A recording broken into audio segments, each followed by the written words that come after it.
তো দাদাভাই এটা সিডি চায়না ডিজেল ইঞ্জিন 170, মানে পাম্পের ঠিকঠাক তেল দিচ্ছে না। তো আমরা এটা খুলবো এবং আমাদের যে ডি ভাল্বটা আছে এটা আমরা সম্পূর্ণ পুরো কিটটা চেঞ্জ করব।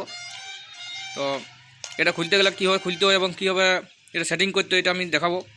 তো দেখো এটার মধ্যে আমি এটা নতুনটা যেটা আমি খুলছি, নতুন দেখো খুলছি। তো দেখো আমি নতুনটা খুলি, দেখো এখানে দেখো একটা পয়েন্ট আছে এই জায়গাতে, এটা আমাদের সবসময় উপর দিকে হবে। তো আমি দেখো এদিকটা ডি ভাল্বটা খুলেছি, এবার আমরা এটা খুলবো। এটা কীভাবে খুলবো, তার লক আছে, একটা স্প্রিং একটা পাতি আছে, প্লাস একটা লক আছে।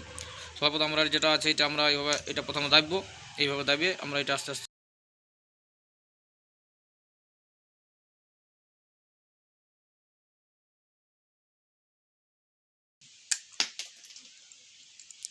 এবারে আস্তে আস্তে আমরা এটা বাইর করে দিলাম ভিতরে। এরপর এইভাবে এটা দাবি এটা খোলা হয়ে গেল। এবার এটা আমরা সম্পূর্ণভাবে খুলে দেবো। দেখো দাদা ভাই এখানে দেখো একটা দেখো ওয়াশার আছে, ওয়াশারটা একদিকে প্লেন আছে, একদিকটা দেখো একদিকে প্লেন আছে, একদিকে একটু উঁচু ভাব আছে। যদি আমরা স্প্রিংটা যেভাবে বসাতে হবে, যদি আমরা এই উঁচু খালটা যদি আমরা স্প্রিং দিয়ে দিই তাহলে কিন্তু মেশিনটা রেস হয়ে যাবে, সোলো কোনো মতেই হবে না। তো সবসময় আমরা এই দিকটা এইভাবে রাখবো, যেটা একটু উঁচু ভাব আছে এই ভাবটা আমরা এই যে রডটা আছে এই রডটা সাইডে রাখবো এইভাবে। তারপর আমরা সেটিং করবো। এটা সবসময় স্পিনটা হাই থাকবে। যদি আমরা এইটা দিয়ে এইভাবে ঘুরে দিই তাহলে যদি সেটিং করি তাহলে কিন্তু আমাদের মেশিনটা হাই স্পিড হয়ে যাবে না, সোলো কোনো মতেই হবে না। তো আমাদের এটা নতুনটা সেটিং করবো ডিকম্প্রেসর ভাল্বটা এবং এটা আমরা পাম্পটা। তো সর্বপ্রথম আমরা এই বডিটা লাগাবো, বডিটা এইভাবে দেবো। ইয়ার যে লম্বা হোলটা আছে, লম্বা হোলটা যেটা আমাদের অ্যাডজাস্টমেন্ট যেটা আছে এই নাটটার সাথে থাকবে, মানে এই সাইডে থাকবে। আর যেখানে আমার তেল ঢুকবে সেখানে এই ছোটোটা আছে, ছোটো জায়গায় হবে। তো সর্বপ্রথম আমরা এইভাবে সেটিং করবো।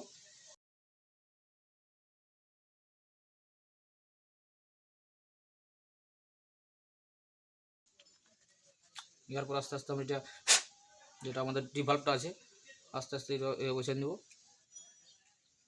অটোমেটিক বসে যাবে। তারপর এটা আমরা সেটিং করে দেবো। ঠিক আছে, এটা হয়ে গেল। এবার এটা আসাটা ফাঁসাই হালকা, আমরা এটা হালকা ফাঁসাই রাখবো যাতে না ঘুরিয়ে যায়, ওই জন্য আমরা এটা লক করে দেবো। এইখানটা একটু অ্যাডজাস্ট করি, এটা আমরা লক করে দেবো, স্পিনটা দেবো, হয়ে গেল।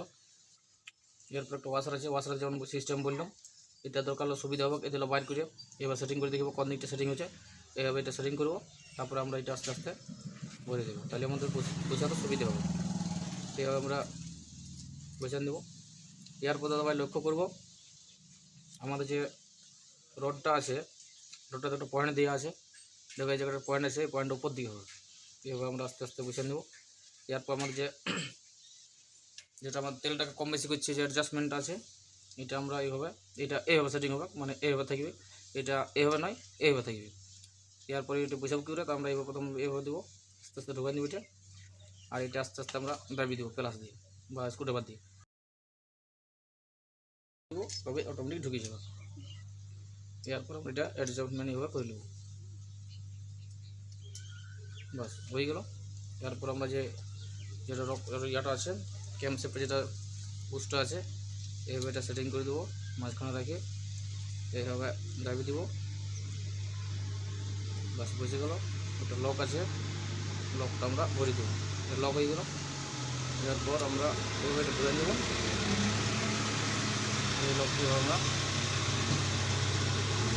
লাগাই নেব, বাস হয়ে গেল। এবার থেকে ঠিক কাজ করবে, এটাও ঠিক খেলছে, এটা এবার আমরা টাইট দিয়ে দেবো।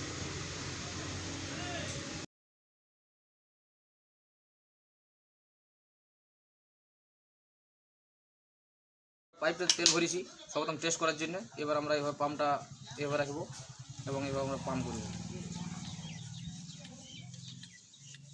দেখো আমার তেলটা আস্তে আস্তে কমছে। তো আমাদের সম্পূর্ণ ফিটিং হয়ে গেছে। এবার আমরা মেশিনে সেটিং করে দেবো, তারপর টেস্ট করে দেখে দেবো।